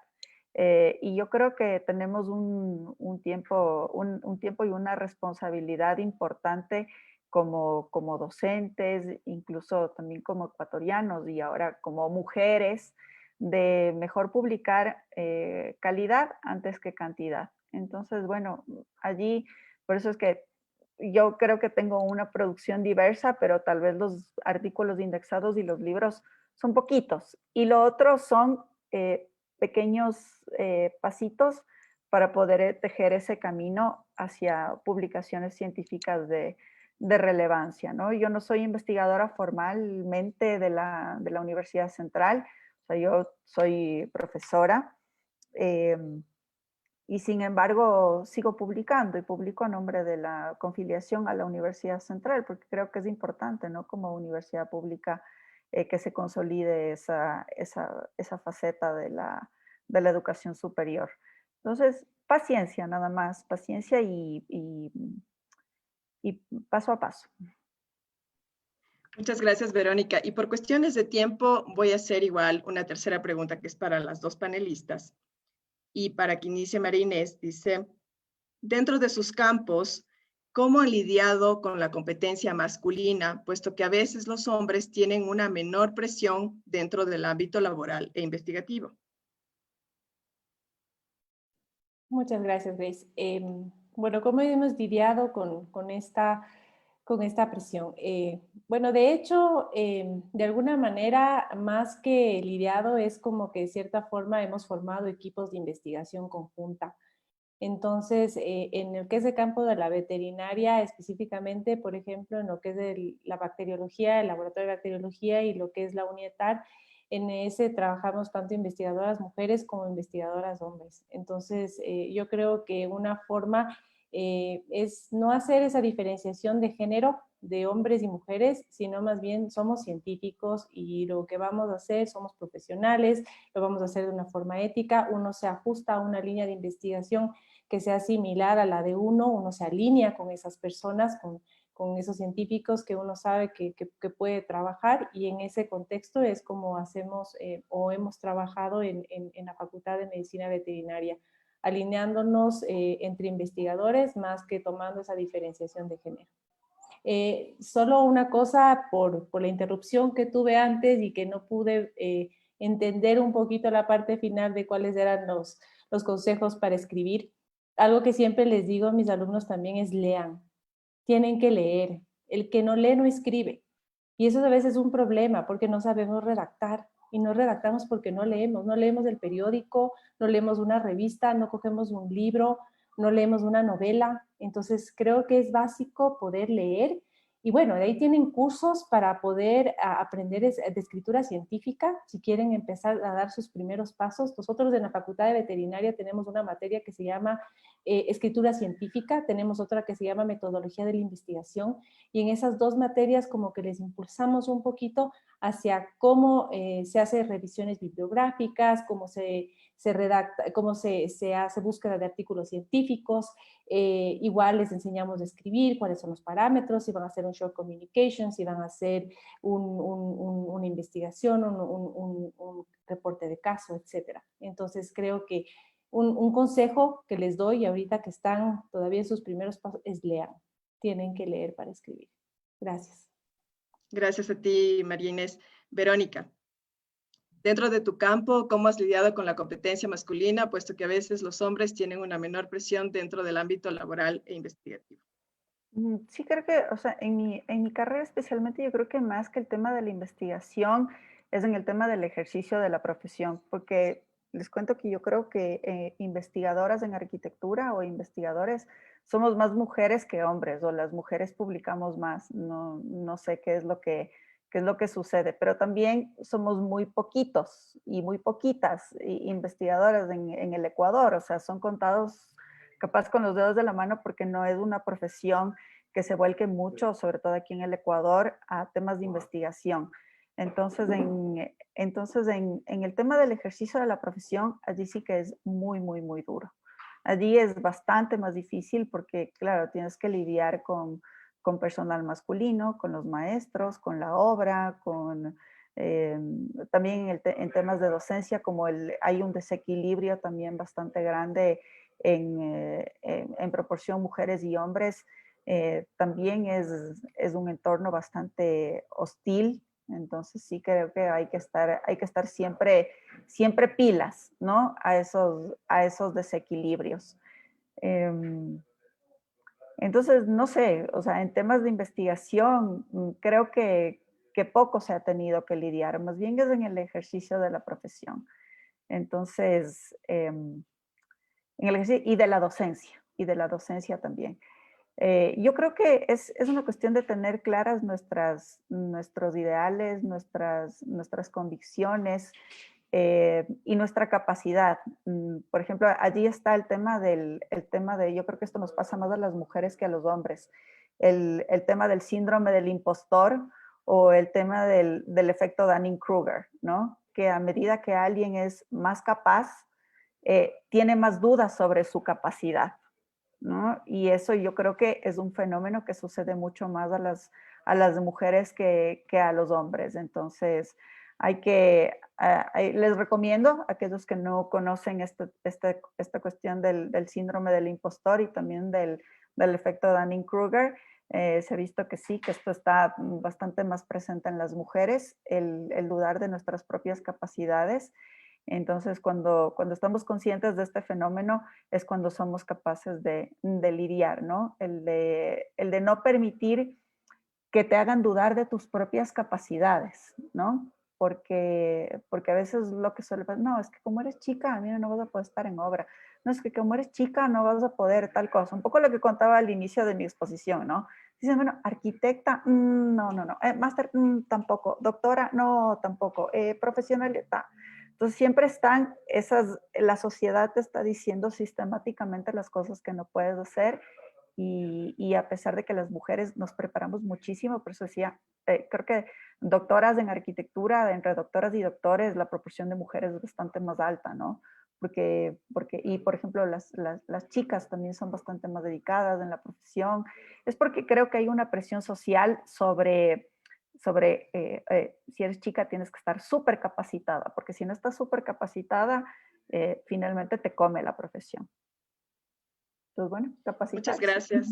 Gracias, Grace. Muchas gracias, Verónica, ¿no? Gracias a ustedes. Simplemente les quiero leer algunos comentarios. Por ejemplo, María Isabel Erdoiza dice, gracias por sus valiosos aportes, felicitaciones a todas.